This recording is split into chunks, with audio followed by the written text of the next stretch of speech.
हाय। Hope कि आप सबका हाफ ईयरली का प्रिपरेशन अच्छे से चल रहा होगा। हाफ ईयरली के इस सीरीज में आज हम लोग थर्ड चैप्टर पर हैं, pair of linear equation in two variables. Pair of linear equation in two variables के बहुत सारे क्वेश्चन हमने पहले भी किए हुए हैं। आप चाहे तो उस वीडियो को वापस से जाकर के एक बार देख सकते हैं। अब यहाँ जो मैंने कुछ क्वेश्चंस लिए हैं ये और जो पहले का किया हुआ, अगर आप उतना कर लेते हैं तो हाफ ईयरली में आपका कहीं से भी कोई एक भी मार्क्स का क्वेश्चन नहीं छूटेगा। ठीक है, इतना तो मेरी गारंटी है। चलिए, अब इसको स्टार्ट करने से पहले एक चीज हम लोग देख लेते हैं कि ये जो यहाँ गिवन है, intersecting line, parallel line and coincident line. ठीक है, तो इस तरह से हम लोग यहाँ जब देखते हैं कि कैसे देखेंगे, यहाँ देखो कि इंटरसेक्टिंग लाइंस होगा, है ना, इंटरसेक्टिंग लाइंस होगा तो a1 by a2 is not is equal to b1 by b2 और यही कहलाता है हमारा यूनिक सॉल्यूशन। ठीक है, अगर पैरेलल लाइंस है तो a1 by a2 is equal to b1 by b2 होगा, but it is not equal to c1 by c2। ठीक है, और इस तरह से वहां क्या होगा, नो सॉल्यूशन। ठीक है, तो इस तरह से क्वेश्चन आएंगे जहां पर स्पेशली जो एमसीक्यू क्वेश्चन आते हैं इससे बहुत ज्यादा आते हैं पेयर ऑफ लीनियर इक्वेशन से, और नहीं तो के फाइंड आउट करने के लिए आते हैं। ठीक है, थर्ड एक टाइप होगा क्या कि कोइंसिडेंट लाइंस। ठीक है, जिसके इनफाइनाइट सॉल्यूशंस होंगे। तो अगर इनफाइनाइट सॉल्यूशन है तो आपका क्या होना चाहिए condition, a1 by a2 is equal to b1 by b2 is equal to c1 by c2। ठीक है, और इसी को हम लोग ध्यान में रखते हुए अभी जो बनाएंगे नेक्स्ट, अब जो क्वेश्चन है हमारा, जो क्वेश्चन नंबर 1 लिया है वो है pair of linear equation in two variables में कि the pair of linear equations given है आपका, क्या इक्वेशंस गिवन है, इक्वेशन गिवन है x प्लस 2y, लिख लेते हैं x plus 2y is equal to 5 and दूसरा है 3x plus 12y, 3x plus 12y is equal to 10। तो पहला काम आपको करना है क्या कि ये सबको, ठीक है, एक साइड में रखना है। कैसे एक साइड में रखेंगे, जब ये 5 हमारा इस साइड जाएगा तो क्या हो जाएगा, माइनस। तो इस तरह से जो इक्वेशन हम फॉर्म करेंगे वो क्या हो जाएगा, equation x plus 2y minus 5 is equal to 0। ठीक है, और जो दूसरा इक्वेशन होगा वो क्या हो जाएगा, 3x plus 12y minus 10 is equal to 0। लेकिन यहाँ जो आपको फाइंड आउट करना है वो बोल रहा है क्या कि ये यूनिक सॉल्यूशन होगा, नो सॉल्यूशन होगा, क्या होगा। तो सबसे पहला काम करना है आपको क्या कि यहाँ देख लो कि अगर a1 by a2 is equal to b1 by b2 है तब तो आगे जाओ, अगर नहीं है तो आगे जाओ ही नहीं। ठीक है, तो तुमको मिल जाएगा कि अगर मान लो ये नहीं होगा तो ये यूनिक सॉल्यूशन हो जाएगा। ठीक है, तो यहाँ देखो a1 में क्या है, 1, जो x का कोफिशिएंट होता है वो a1 कहलाता है। चलो पहले मैं यहाँ पे बता दूं कि वैल्यू कैसे लिखते हैं। ठीक है, यहाँ देखो a1 x का कोफिशिएंट क्या है, 1। ठीक है, b1 जो y का कोफिशिएंट हो गया वो b1, और जो c1 हो जाएगा वो क्या हो जाएगा हमारा -5। यहाँ जरूरत नहीं है, फिर भी मैं लिखना सिखा देती हूँ कि कैसे लिखेंगे। ठीक है, a2 क्या हो जाएगा, a2 हो गया 3। ठीक है, b2 क्या हो जाएगा 12 और c2 क्या हो जाएगा -10। c2 क्या हो जाएगा -10। अब तुम देख लो a1 है 1, ठीक है, और a2 क्या है 3 इज इक्वल टू b1 है 2 और b2 क्या है 12। तो ये क्या हो जाएगा 1/6।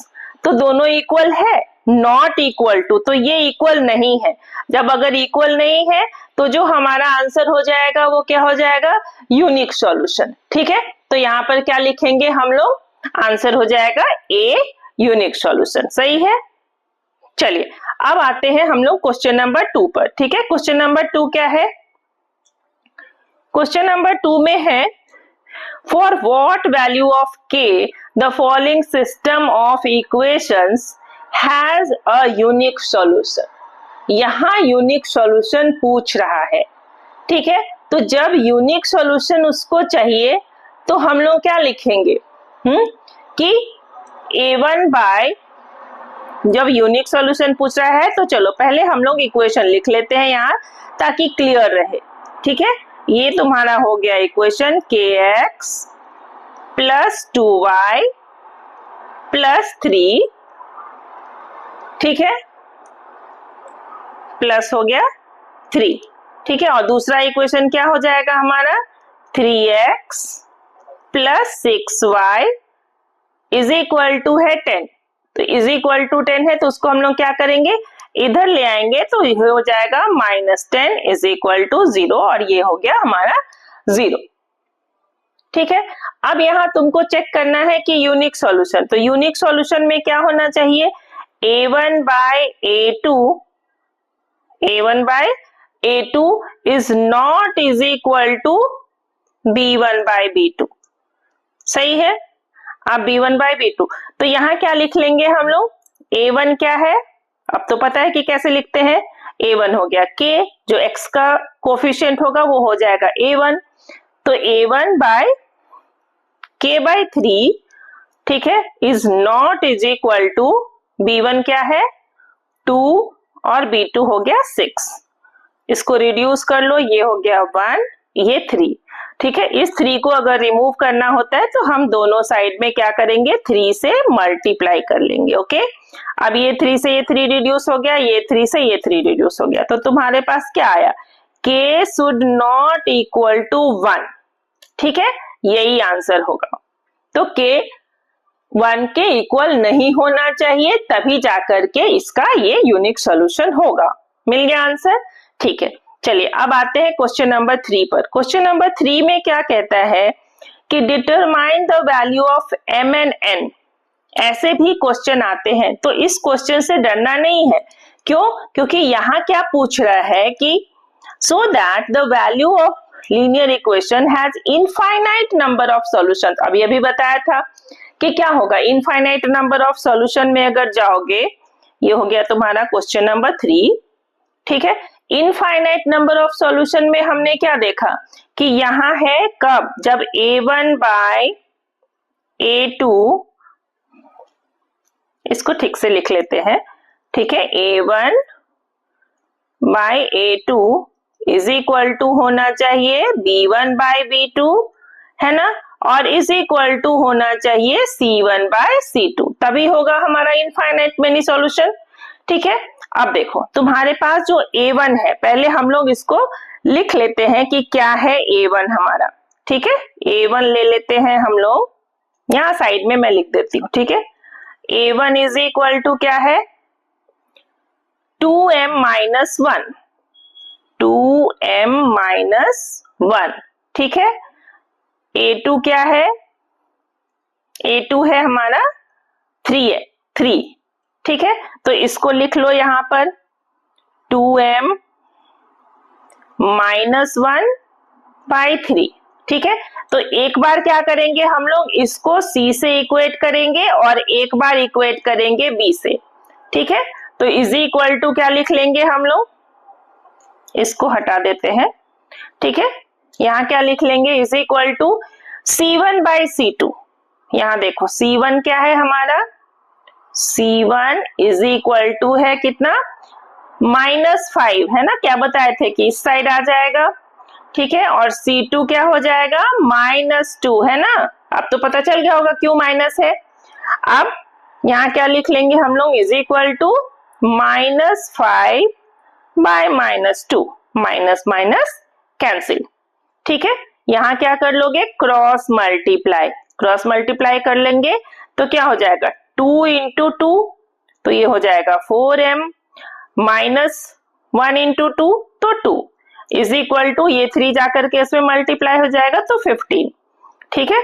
क्या लिखेंगे 4m is equal to 15 plus 2, है ना 17, तो m इज इक्वल टू क्या हो जाएगा 17/4। समझ में आया। अब इस तरह से हम लोग m का वैल्यू निकाले। अब वैसे ही क्या करेंगे, n का वैल्यू निकालेंगे। तो यहाँ पहले लिख लो b1 क्या था तुम्हारा 3, जो y का कोफिशिएंट वो b, ठीक है। b2 क्या है n-1, ठीक है। चलिए अब इसको भी कर लेते हैं, यहाँ इसको ऊपर ले लेते हैं, ठीक है।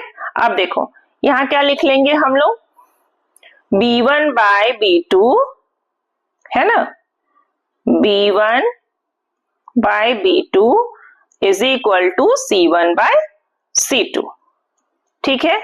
b1 था तुम्हारा 3, b2 था n-1 is equal to -5 by -2, minus minus cancel. फिर से वापस क्या करेंगे, इसको क्रॉस मल्टीप्लाई, ठीक है। क्रॉस मल्टीप्लाई करके अब कैसे वैल्यू फाइंड आउट करेंगे हम लोग, 3 इंटू 2 हो जाएगा 6, ठीक है ना। और इस साइड क्या हो जाएगा 5 से मल्टीप्लाई कर लेंगे n-1 को, ठीक है ना। ये हो जाएगा 6 इज इक्वल टू 5n-5। इस 5 को इधर ले आओ तो ये क्या हो जाएगा हमारा प्लस हो जाएगा इसमें, तो ये हो जाएगा 6 plus 5 is equal to 5n। तो therefore n is equal to क्या हो जाएगा 11/5। यही तुम्हारा आंसर हो गया, ठीक है ना।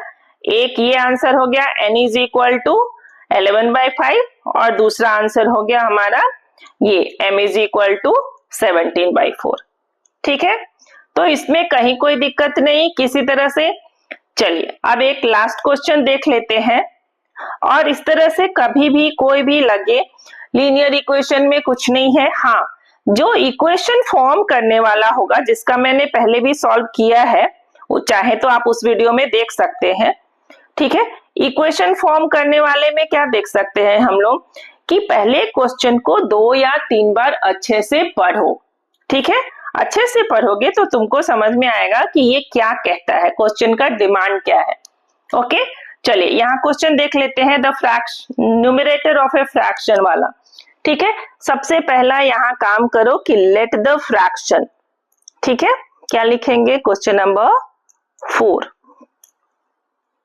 Late the fraction is equal to x by y, क्योंकि 2 वेरिएबल्स है हम लोग के पास, ठीक है। अब x बाय y ले लिया तो न्यूमरेटर क्या हो गया x। यहां रिलेशन क्या बोल रहा है कि fraction 4 numerator is 4 less than denominator, तो न्यूमरेटर हो गया x, तो x is equal to y minus 4।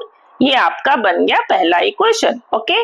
अब चलो आगे, if the numerator is decreased by 2 and the denominator is increased by 1, चलो फ्रैक्शन में न्यू फ्रैक्शन बन जाएगा। तो new fraction is equal to numerator को क्या कर रहा है, ये 2 से डिक्रीज कर रहा है और डिनोमिनेटर को 1 से इंक्रीज कर रहा है ना। तो न्यू फ्रैक्शन ये बन गया। अब क्या बोल रहा है आगे, then the denominator is 8 time the numerator, है ना। जो डिनोमिनेटर है वो 8 टाइम, तो 8 से मल्टीप्लाई करोगे न्यूमरेटर को तो क्या मिलेगा डिनोमिनेटर, है ना। चलिए ये भी मिल गया आपको। अब क्या करना अगला स्टेप, ठीक है। देखो अगला स्टेप में ये वैल्यू जो है उसको इसमें पुट कर दो, ये हमारा इक्वेशन 2 बना, ठीक है। तो put the value of x in equation 2, है ना। Put the value of x इन 2, ठीक है। इक्वेशन 2 में वैल्यू पुट कर रहे हैं हम लोग, है ना। अब क्या वैल्यू था हमारा x का 8 इंटू x के प्लेस पे क्या लिखोगे y माइनस 4, है ना।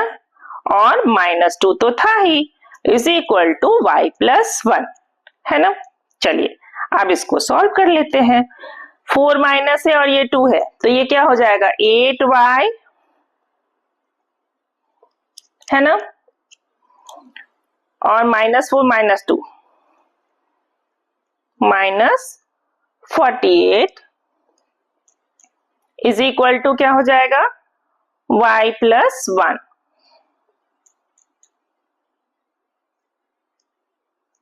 ठीक है, अब क्या कर लेंगे इसको, आगे चलते हैं। यस, ये हो जाएगा, y साइड ले आते हैं तो 8y माइनस y है ना, sorry, minus y is equal to 1 plus 48 है ना। ये क्या हो जाएगा हमारा, 7y इज इक्वल टू 49। तो y इज इक्वल टू क्या, 49 डिवाइडेड बाई 7, तो इज इक्वल टू 7। ठीक है, अब y मिल गया 7, तो x के लिए क्या करेंगे हम लोग, x का क्या गिवन था हमारे पास, x is equal to y minus 4 है ना, x is equal to 7 minus 4 is equal to 3। ठीक है, तो एक वैल्यू मिल गया ये x का, ठीक है, और ये वैल्यू मिल गया y का, तो फ्रैक्शन क्या हो जाएगा, therefore fraction is equal to 3/7 है ना आंसर। चलिए, तो इस तरह से आपका मिल गया लीनियर इक्वेशन भी, और अगले वीडियो में हम लोग करेंगे क्वाड्रेटिक इक्वेशंस। देखते रहिए हार्ड क्वेश्चंस के लिए। ठीक है, thank you for watching. Please like कीजिए, सब्सक्राइब कीजिए, और अगर अच्छा लगे तो कमेंट बॉक्स में लिखिए। Thank you.